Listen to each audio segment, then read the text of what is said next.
Okay, moving on to something mildly depressing, but maybe not depressing. Resident Evil got a new... crap, I forgot about that. Resident Evil got a television adaptation this year. Just came out in July. It is one season of television. It is 8 episodes long. It is a reboot of all of the stuff, but it also uses the backdrop of the games kind of as its background element. Basically, we follow Albert Wesker, who you will know from the games, probably, if you played some of the earlier ones. Him and his 2 kiddos going to New Raccoon City in 2021 or 2022. And then we have a second timeline, which is one of his daughters, Jade, in the future in like 2036 or some shit. And her escapades throughout the apocalypse. There are some things about this show I do actually like wholesale. Yes. And then there's a lot of it which is it's not like offensively bad. It's just really aggressively mediocre. Yes, exactly. So it's better than Halo was. Yep. But by a half a star. Yeah.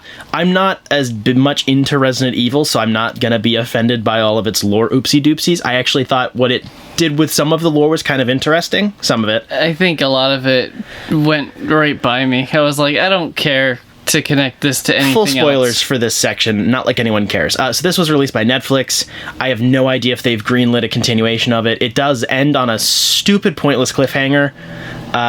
So that is a thing. So the 2 timelines. The past was way more exciting. Admittedly, some of the high school drama mixed with the corporate espionage was way more interesting and visually appealing to me than the post-apocalyptic Mad Max world stuff. And that might just be because I don't really like how Resident Evil's quote post-apocalyptic stuff works. Almost all of the infrastructure is still there. It's really fucky, and that's just a personal gripe of mine. I don't like how they've structured their apocalypse. It makes no sense. But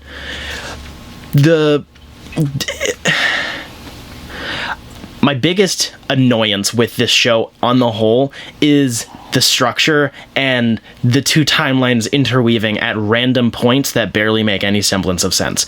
Because every time a really interesting scene happens in one timeline, they go, and now we have to go to the other one, and then we're there for 20 minutes. Yep. And that bothered me so much because we'd have long stretches of time in one timeline.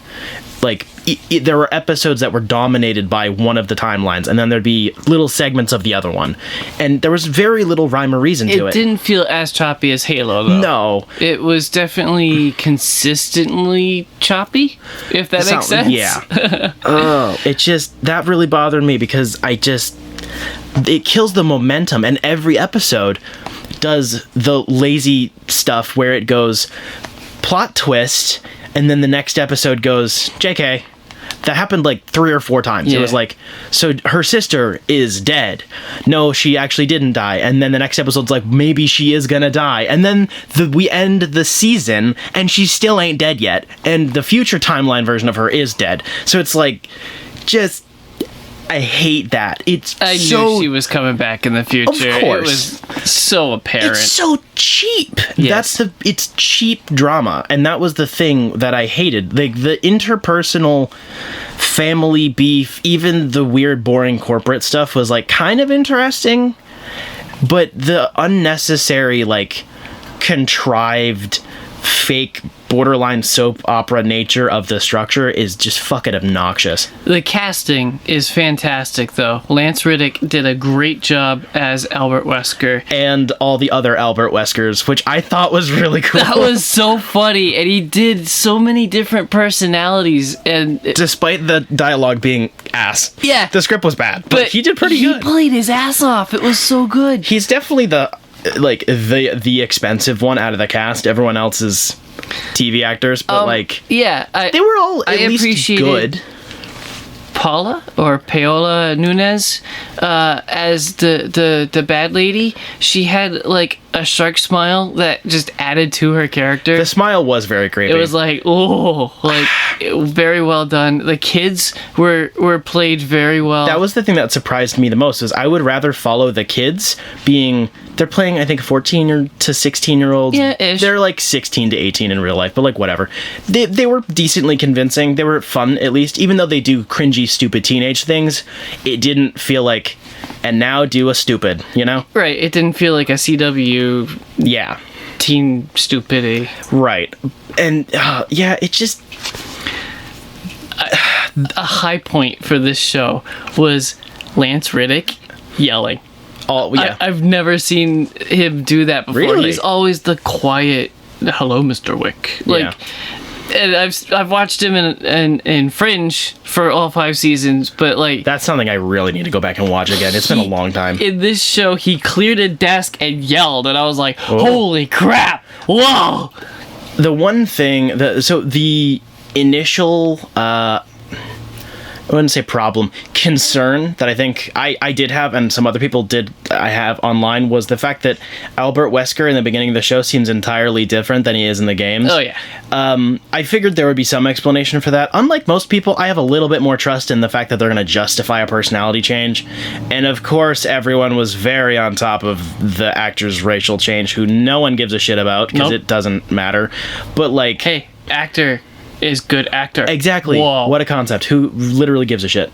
But the personality shift was like, this is kind of weird. I was really hoping they weren't going to go with, see, he's done all of these evil, diabolical things, and he's died in a volcano because he loves his daughters. And it's like, no. It's a clone. It's a different version entirely. I really like the clone. That was a decent cop-out, to be fair. Yeah.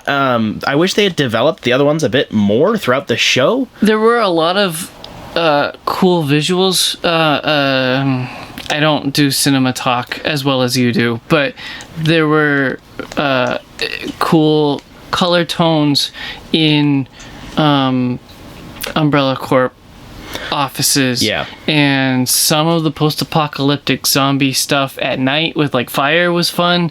That was overused in the trailers, but it still looks good. Yeah, I think it might just be because it's easier or cheaper to do, but like generally, like looking through the boring corporate buildings was more visually interesting than the rest of the show. Right. The apocalypse looks pretty boring. Like, this was definitely shot on a random hillside because that's all they could get for like closing off to make a set or whatever, or an entirely CG environment. And the buildings seemed all pretty legit. I like that.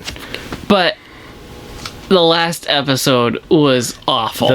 It was terrible. This show really fell apart towards the end. Like, I was getting pissed off with the rug being pulled under all the twists, but I was still kind of enjoying it up until like episode 6, and then the last bit was utter nonsense. I love the giant alligator. The giant alligator just made me laugh because it's so ridiculous I love that. and unnecessary, and that's what the show needed. Yeah, no, for sure. It was like they played it up too. You thought they were gonna drop a nuke because they were doing like the nuke tropes of twisting keys and pushing red buttons, and it was a freaking killer alligator that they're unleashing on the earth for no reason. They did, at least they vaguely set it up earlier, because they did show that there were chains hanging out of the back of the boat, and they never explained any of that. So I knew something was around. I knew it wasn't going to be nukes. It was so But funny. I like how they dressed it up. That was pretty cool. How that actually interacted with the rest of the story was utter bullshit. I don't care. But like the alligator was cool. My biggest complaint about the visuals was the very end when all the zombies were attacking, and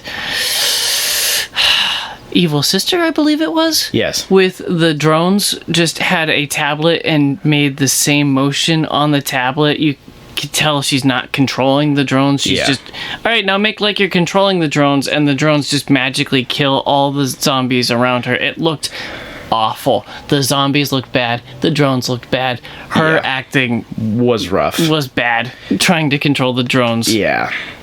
It was bad. Go back to Killer Alligator. Yeah, the finale was definitely where it fell apart. The personal drama between the two sisters in the future was so boring. Like, they're talking about events that we haven't seen yet, and I could not give any less of a shit. I just wanted to see what the hell those kids got up to. And they're like, no, but you left, but we haven't seen her leave yet. Like, I don't care. Yeah. And the two adult actors do not have chemistry whatsoever, so that really didn't help. The fact that this was... The thing leading into this that gave me some semblance of hope was the fact that the showrunner is the only credited writer, which may mean that the quality of like dialogue or whatever is bad, because usually that's something that gets better with multiple writers, is like the quality of your dialogue or your character interactions.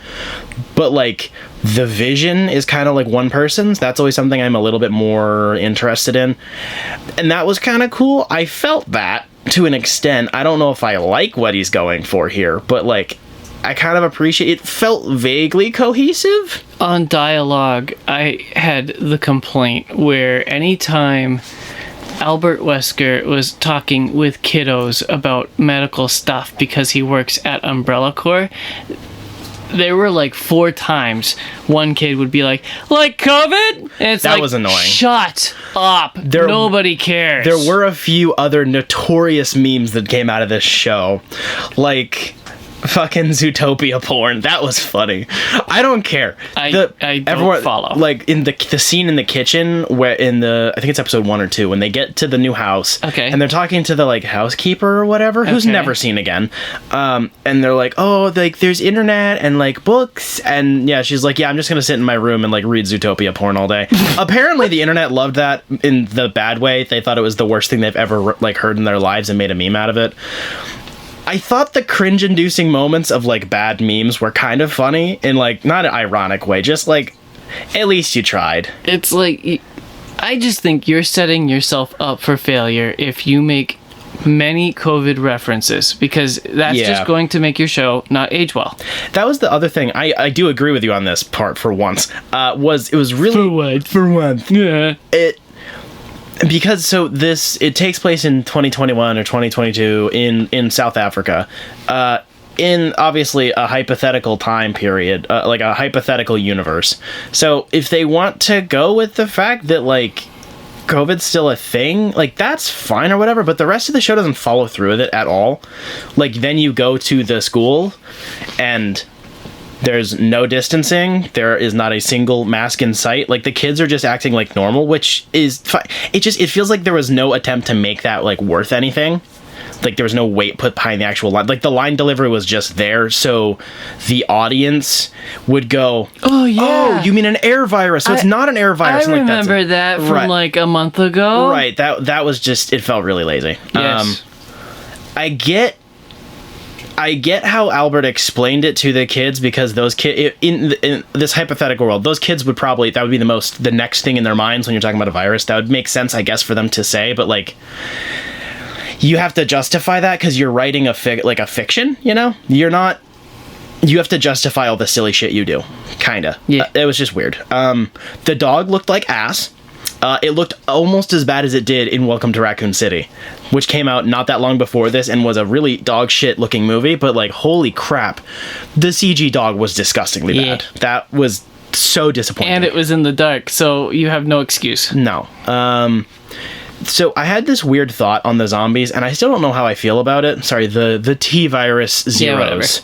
Yeah, they were told to lead more, I think, judging by how like the extras were directed, to lead more with like their heads, because like I guess they're smelling stuff because their eyes are gone, and they were, I think, told to be a lot more jerky than a lot of zombie shows tend to do. Like their movements are very like, and they, on top of that, twitchy, cut out frames to make it appear extra jumpy. I could tell it wasn't consistent, but they did it a lot. Interesting. I don't know how I feel about any of that, because sometimes I get why that's an interesting idea. Like, that's how we do that with action. With a lot of hand-to-hand combat scenes in movies are recorded in a certain way with cameras so they can speed them up carefully so it looks faster than it is, but it doesn't look like it was sped up. Right.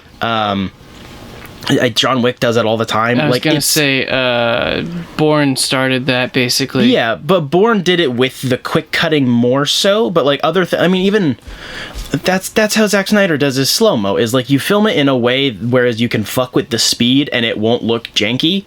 Like, they're not moving in real time in real life. They're moving somewhat different. It's hard to explain because I barely understand it. But like, they definitely did that with the zombies, and I don't know how I feel about that, because sometimes it makes sense, but then it's immersion breaking, because then it's making me think, oh, that's a cool idea to make your zombies look like that, and it's like, now I'm thinking about the fact that I'm watching a fiction instead of just being immersed in it. I'm about to out myself as not being a true fan, but this show definitely went with fast zombies, and I don't remember every iteration of every Resident Evil, and if it's always been fast zombies. I'm pretty sure the first couple games were slow zombies. Considering how fucky Resident Evil is with all of its own lore every game anyway. 5 new viruses and a new protagonist every other game. I don't really care. It was just kind of weird. I don't know. It felt... I didn't like that the zombies were running, though.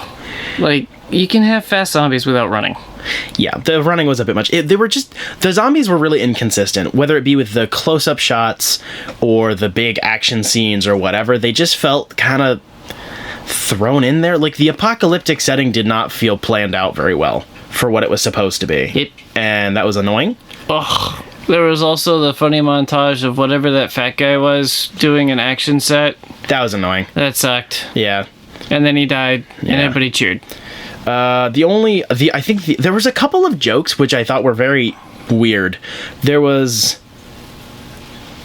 say the scene in the apartment with the old lady, her cats, and her husband who's a zombie in the bathroom. Yep. That scene was like fine, I guess, for the most part. But then right at the end, they stick on that's fucked up. It's like, you didn't have to say it. Right. It was pretty clear. Knew. Like, the amount of hand-holding through the dialogue was kind of obtuse.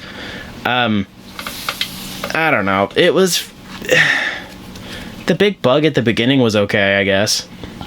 Not as cool as the big alligator. I don't know. I watched it once. I'll never watch it again. Hell no. It was just offensively mediocre. Pretty much. There were some highlights. Albert Wesker looking like Blade was pretty funny. Yeah. That was definitely intentional. There was no way that wasn't intentional. I don't know. I feel like you could have done this show from different Albert clone perspectives. That'd be fun. I think there's a way more interesting way to use those characters and this setting without changing a lot, just following at least those two, and maybe somehow making the audience not understand that there's two different people you're following, and then twists or like whatever. There's a way to structure that's kind of interesting.